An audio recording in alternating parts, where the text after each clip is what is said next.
Okay guys, have a nice day sa inyo lahat, ano. Ayan. Ito na yung mga locator ko, no. Ito ay mga sariling gawa kong locator, mga katits. Ayan. Mas mabuti na yung marunong tayong gumawa, no. Ayan. So ito, medyo special tong isa na to. Kasi ang loob nito, mga katits, ay talagang overload talaga to sa loob, no. Kung makikita nyo naman ang pagkalagay niya, no.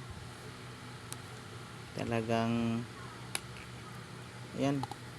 Ito naman okay naman to, mas malakas nga to mag-detect itong ano, mas magandang gamitin tong ano, mga katiits, itong PVC sa totoo lang. Although parehas lang naman sila ng detection, pero ito talaga mas maganda. Unang una kasi ang PVC kasi kagaya nito, wala kasi itong ano, mga katiits, wala itong ground. Dito magka ground. Ito nga medyo masilan pa nga to kasi ano, ano to aluminum to. Lahat ng parts dito sa loob aluminum, maliban dito sa magnetic wire, no, hanggang sa loob niya may yung nakalagay sa loob. Pero ang handle niya gawa pa rin sa PVC para maiwasan talaga yung ground. Kaya lang itong ano niya, itong body niya ay gawa sa aluminum. Yan, mas magaan nga lang siya. Mas magaan siya kaysa dito sa ano, isa. Pero okay lang, parehas lang naman sila ng galawan. Kaya lang mas maganda kung ano, no, kagaya nito. Wala itong ano, mga katits, wala itong carbon. Wala akong carbon na ginamit dito. Or kahit ang tawag nito, mercury, wala akong nilagay. Kasi yung mercury saka yung carbon, pag ginamitan mo yung locator mo niyan, yan talaga ay nadidikoy, mga katits. Hindi kagaya ng ganito na ito ay puro load lang at ano, magnetic wire lang ang ginamit natin dito. Load lang, kumbaga ano lang siya, power load lang ang ano, papagana dito.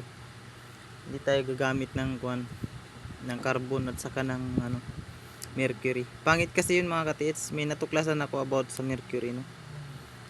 May nakapagsabi sa akin na ano.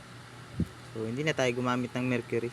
Dati alam naman natin na nakaka-detect naman yan, kaya lang mas prone siya sa mga decoy kapag may mga ganyan yung gamit natin. Kapag mayroon ano, mga gamit ng mercury at saka carbon, kaya ayaw ko gumamit ng ganun.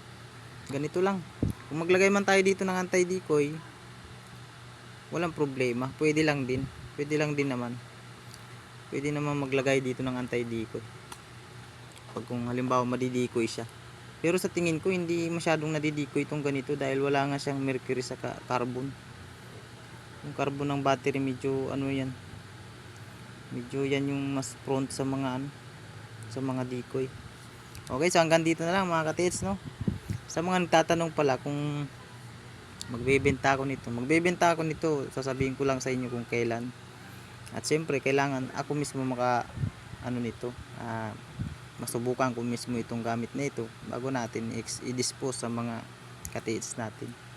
Kasi nakakahiya, mga katiits, alam nyo, sa totoo lang, yung magbebenta tayo ng gamit na hindi natin subok, no.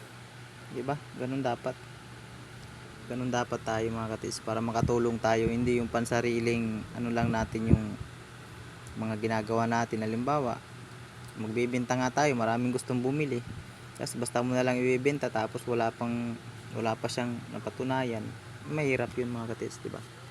Okay, so hanggang dito na lang, mga katits. Have a nice day sa inyong lahat. Maraming salamat, no. God bless you all, mga katits. Sana marami pang makahits sa mga kasama natin, kagaya nung mga kaibigan ko dyan, no. Dami na nakahits. Okay, so hanggang dito lang, mga katits. Maraming salamat.